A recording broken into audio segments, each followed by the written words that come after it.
In the spring of 1843, roughly 1,000 people gathered along the banks of the Kansas River with wagons, oxen, and everything they owned, and set out on a 5-month walk toward a country most of them had never seen. Historians call what happened that year the Great Migration, the wagon train that proved the Oregon Trail could be crossed by ordinary families and not just fur trappers and missionaries traveling light. Most of the names on that first big roster are gone from memory now, filed away in state archives and Pioneer Association records that almost nobody reads anymore. But some of those names are still around, carried today by descendants who have no idea their family surname sat on a trail captain's muster list 180 years ago, or on a land claim filed in a courthouse that no longer stands. 16 of those surnames are the subject of this video. Some belong to the men who organized the wagon trains and argued for weeks over which river crossing was safer. Some belong to missionaries who were killed for the very faith that had brought them west in the first place. One belongs to a set of orphaned children who lost both parents on the trail and were taken in by strangers at a mission that would later become infamous for an entirely different reason. If your family has ever mentioned an ancestor who came west in a covered wagon, or if your surname simply sounds like it belongs on a pioneer cemetery headstone somewhere in the Willamette Valley, stay with me, because you are about to find out whether it was actually there. Family stories about the Oregon Trail get passed down for generations in a lot of American households, but the details tend to soften and drift with each retelling, until a great-grandmother's actual documented crossing in 1844 turns into a vague family claim that someone came out west a long time ago. What follows is an attempt to put 16 of those vague claims back on solid ground, name by name, record by record. If you're enjoying this story so far, don't forget to hit the like button and subscribe. Drop a comment telling me where in the world you're watching from. I love hearing from you. The Oregon Trail was never one clean line drawn on a map the way it looks in a textbook illustration. It grew out of a fur trade route that ran through South Pass in the Rocky Mountains, was widened and mapped more carefully by Protestant missionaries in the 1830s, and only became a true family migration corridor once word spread east that the Willamette Valley had farmland worth crossing 2,000 miles of prairie, desert, and mountain pass to reach. Between 1843 and the arrival of the Transcontinental Railroad in the late 1860s, somewhere between 300,000 and 400,000 people used some version of the trail to reach Oregon, California, or Utah, and the Oregon-bound share of that number is the group this video is concerned with. Most of those travelers are anonymous now. Census takers, land office clerks, and church secretaries recorded their names in ledgers that sat in courthouse basements for a century before anyone bothered to digitize them. What survives, when it survives at all, is a name on a wagon roster, a name on a diary someone kept in a water-damaged notebook, a name carved into a headstone somewhere along the 600-mile stretch of the route that pioneers grimly nicknamed the Graveyard of the Plains. The 16 names in this list were chosen because the documentation behind them is solid. These are not folk legends or family stories passed down without paper to back them up. Every name here shows up in a trail diary, a territorial legislature roster, a mission record, a court filing, or an archive maintained by the Oregon Historical Society. Whether your family's version of the story lines up with the record is something only you can check against the sources named at the end of this video, but the 16 names themselves are not in dispute. It also helps to understand roughly what the crossing actually required. A typical family covered somewhere between 10 and 20 miles a day on foot, since riding in the wagon itself was generally reserved for the sick, the very young, and the very old, with most adults and older children walking alongside the oxen for the better part of 5 months.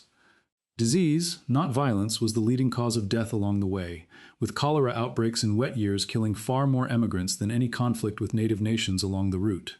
Understanding that basic shape of the journey makes it easier to appreciate exactly what each of the 16 names below actually survived to leave a record behind it all.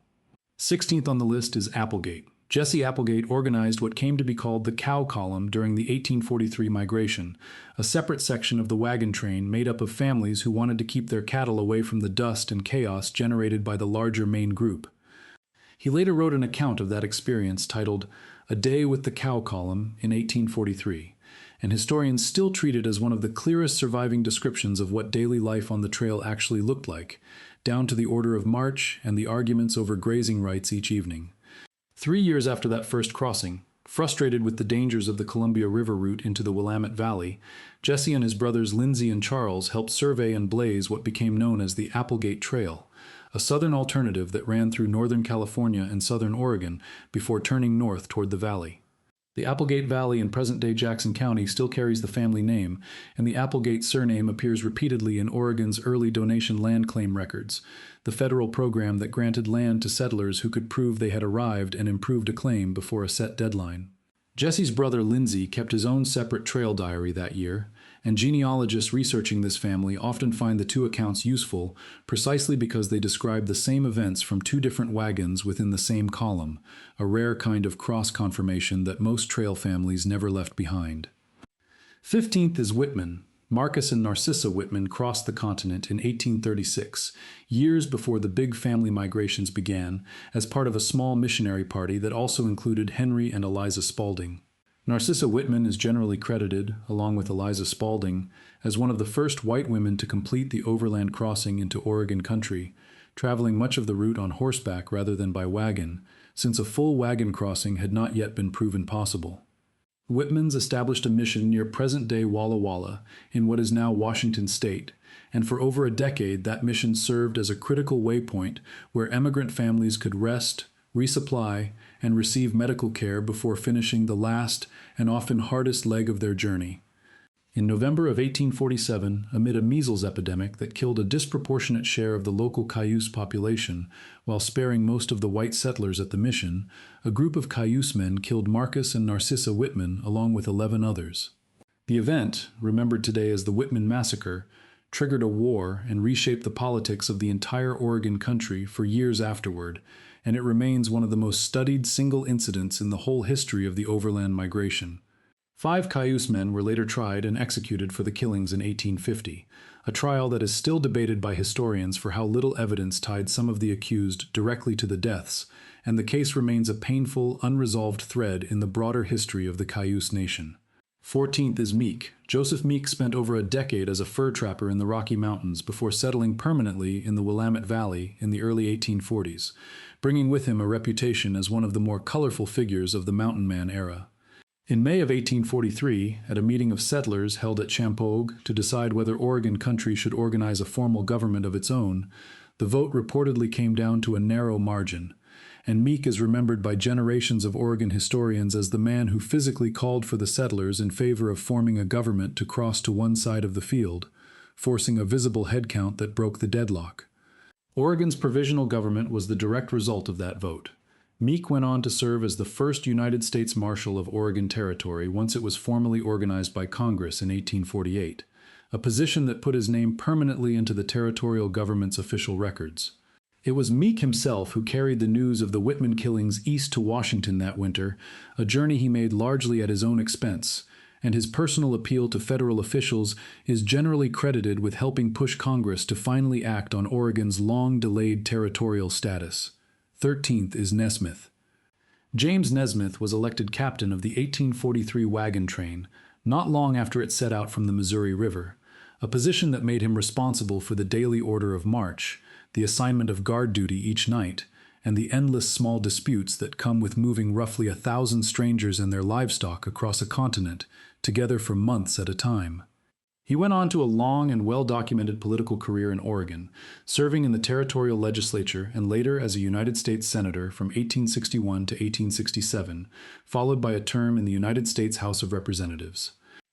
Few of the men who captained wagon trains in 1843 went on to hold federal office at that level, which makes Nesmith's later career one of the more traceable threads connecting the trail generation directly to formal, well-indexed American political history.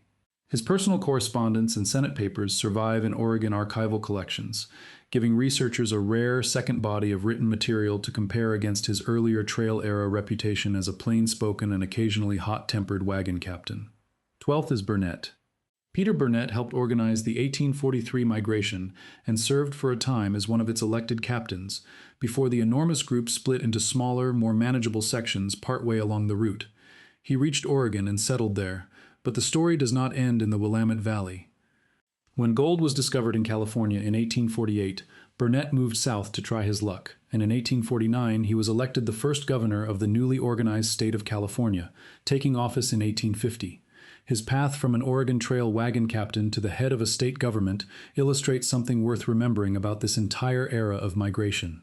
The people who crossed the plains in the 1840s did not necessarily stay where they first landed, and a family line that eventually settled in California, Nevada, or Idaho sometimes started with an Oregon-bound wagon and a change of plans somewhere along the way. Anyone researching a Burnett family line should treat both Oregon's provisional government records and California's earliest state records as part of the same search, since the same individual, and sometimes the same extended family, can appear in both within the space of a few short years. If you're hooked on this story, make sure to subscribe and turn on notifications so you never miss an upload. Your support means everything and helps me bring you more emotional stories like this one. 11th is Waldo. Daniel Waldo made the crossing in 1843 and settled in what is now Marion County, Oregon, in an area that still bears his family name as the Waldo Hills to this day. He became one of the more prominent early farmers and civic figures of the Willamette Valley, serving as a delegate at the conventions that helped shape Oregon's slow transition from a loosely organized provisional government into a functioning territory and eventually a state. His name shows up repeatedly in the Pioneer Association rosters that Oregon's early historical societies compiled in the decades after statehood, exactly the kind of secondary record that genealogists rely on when a family's oral history needs a paper trail behind it before it can be treated as documented fact rather than legend. The Waldo family also kept a household Bible with birth and death entries stretching back to before the crossing, and pages from records like that one, when they survive at all, often fill gaps that government paperwork from the same period simply never captured. Waldo himself later served as a Marion County judge, another layer of official record that helps confirm exactly where and how the family settled once the crossing was finally behind them. 10th is Barlow. Samuel Barlow crossed in 1845 and ran directly into one of the trail's worst-known bottlenecks, the stretch near the end of the journey, where emigrant families had to either raft their entire wagons down the treacherous rapids of the Columbia River or abandon their wagons altogether and walk the final miles into the Willamette Valley, carrying whatever they could manage. Barlow decided there had to be a better way through, or at least around, the mountain in their path. Working with a business partner named Philip Foster, he helped survey and cut a wagon road around the south side of Mount Hood, opened as a toll road in the fall of 1846. The Barlow Road quickly became the primary overland alternative to the dangerous river route for the remainder of the trail era, and sections of the original road are still marked, preserved, and hikeable today inside the Mount Hood National Forest. Toll records from the road's early years, listing wagons and livestock charged by the head, survive in fragments and occasionally turn up a family surname that appears nowhere else in that family's documented history, which is exactly the kind of small, easily overlooked record that a careful genealogical search is built to find. The road itself remained a working toll route well into the early 20th century before eventually becoming part of the modern highway system through the area, so its records span a much longer stretch of time than most trail-related documents. 9th is Gilliam. Cornelius Gilliam led a wagon train west in 1844, 1 year after the first big migration had already proven the route could be done by ordinary families. He settled in Oregon and quickly became a leading figure in the territorial militia system that governed frontier defense before any formal United States Army presence existed in the region. After the killing of the Whitmans in 1847, Gilliam was given command of the volunteer force raised to fight what became known as the Cayuse War. He did not live to see the conflict's end. In March of 1848, he died from an accidental discharge of his own firearm while the campaign was still underway, one of the less remembered casualties of a war that grew directly out of the trail's darkest single chapter. The volunteer regiment he commanded was drawn almost entirely from Willamette Valley settler families, many of whom had crossed the plains themselves only a year or two earlier, which means Gilliam's muster rolls double as a fairly complete snapshot of who was actually living in Oregon by the winter of 1847. Gilliam County in northeastern Oregon was later named in his memory, one more example of a trail-era surname surviving on the state map long after the man himself was gone. 8th is Ford. Nineveh Ford crossed in 1843 and went on to serve in Oregon's territorial legislature, but his surname is remembered today mostly because of a legal case rather than a legislative one. Ford had brought an enslaved man named Robin Holmes west with him on the crossing, and after Oregon's provisional government began restricting the practice of slavery within its borders, Holmes sued for the freedom of his own children, whom Ford still claimed as bound labor under an earlier arrangement. The case, generally cited in legal histories as Holmes versus Ford, worked its way through Oregon's territorial courts in the early 1850s and ultimately ended with the Holmes children recognized as free, one of the earliest documented freedom suits decided in the entire Pacific Northwest, and a reminder that the trail's history includes chapters that most Pioneer Association plaques and roadside markers simply do not mention. Oregon's territorial period included exclusion laws aimed at barring black settlers from the region entirely, and the Holmes versus Ford case sits directly inside that larger, uncomfortable legal history, which is part of why researchers treat it as a significant record rather than a minor footnote to Ford's legislative career. Court dockets from that era are held today by the Oregon State Archives, and the case file still bears both names in the same clerk's careful, cramped handwriting. Seventh is Boone. Alphonso Boone, a grandson of the famous frontiersman Daniel Boone, led his own extended family west in 1846, carrying an already well-known American surname into an entirely new chapter of frontier history. He settled along the Willamette River and established a ferry crossing that locals soon began calling Boone's Ferry, a name that survives today in Boone's Ferry Road, a major thoroughfare running through the modern Portland metropolitan area near Wilsonville and Lake Oswego. For a family already carrying one of the most recognized surnames in American frontier history, the Oregon crossing added a second, independently documented layer of pioneer lineage, one that shows up clearly in Oregon's early land claim records filed under the Donation Land Claim Act of 1850. Genealogists working on a Boone family line often assume any western branch must trace back to Kentucky through Daniel Boone directly, but the Oregon branch of the family is documented independently through its own land claims and probate filings, which means the Oregon connection can usually be confirmed or ruled out without ever needing to solve the more famous Kentucky lineage first. Sixth is Sager. Henry and Naomi Sager set out for Oregon in 1844 with their young children, and neither parent survived the trip to see it finished. Henry died of illness partway across the plains, and Naomi died not long afterward, leaving 7 children to complete the remainder of the journey, largely on their own, cared for along the way by fellow emigrants, until the wagon train finally reached the Whitman mission near Walla Walla. Marcus and Narcissa Whitman took all 7 Sager children in as their own. The eldest surviving daughter, Catherine Sager, later wrote a detailed first-hand memoir of the crossing and of daily life at the mission in the years before the 1847 massacre, and that account remains one of the most heavily cited primary sources historians have for understanding what the trail actually did to families who lost their parents partway through the crossing. The Sager children ranged in age from an infant to a young teenager at the time their parents died, and several of the sisters survived the 1847 massacre at the mission itself, going on to marry and raise families of their own in Oregon, which means the Sager surname persisted in the region for generations after the tragedy that first made it well known. Fifth is Pringle. Virgil Pringle crossed in 1846 on the same southern route that Jesse Applegate and his brothers had helped establish just months earlier, a route that turned out to be far rougher, drier, and slower than its organizers had advertised to the families who chose it. Pringle kept a trail diary throughout the ordeal, and that diary survives today as one of the primary sources historians rely on to reconstruct exactly how badly the 1846 Southern Crossing went for the families who took it, arriving in the Willamette Valley months behind schedule and in far worse physical condition than the parties who had stuck to the established river route that same year.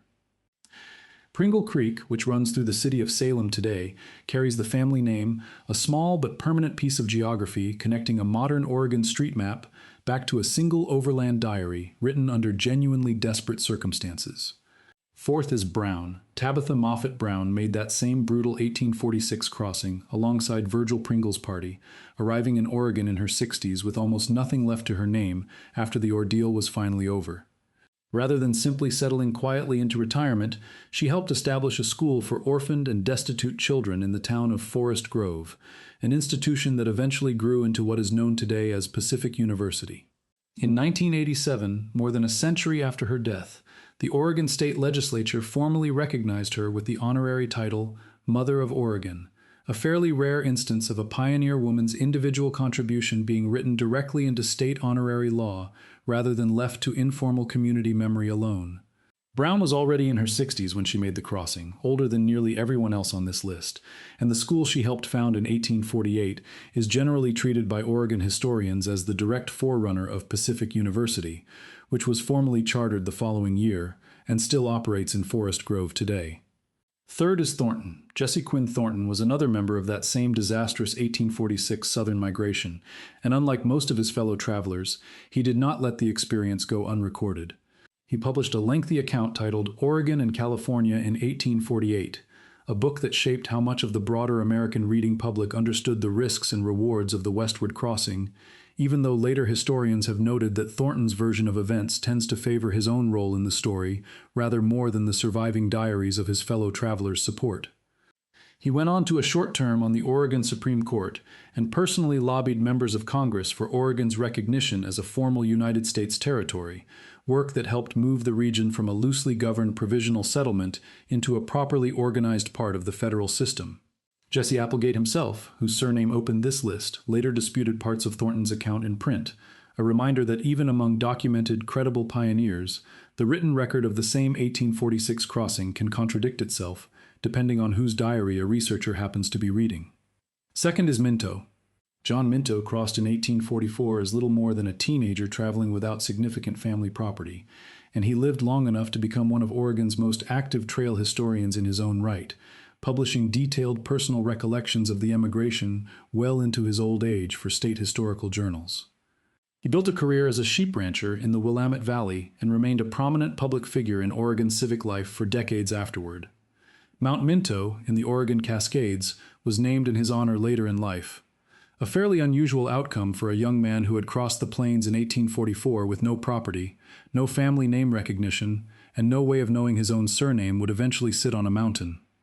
Minto also worked directly with the Oregon Pioneer Association in his later years, collecting and preserving other emigrants' recollections before those first-hand voices were lost entirely, and a fair amount of what is known today about the day-to-day experience of the 1844 crossing exists because he specifically made a point of writing it down. First on the list is Newby. William Newby made the crossing in 1843 and kept one of the earliest surviving diaries of that first major migration, a document genealogists and historians still consult when trying to establish the exact day-by-day progress of the wagon train that started the whole movement toward Oregon. He went on to found the town of Amity in Yamhill County, a small Willamette Valley settlement that still exists today under the same name he gave it nearly 2 centuries ago.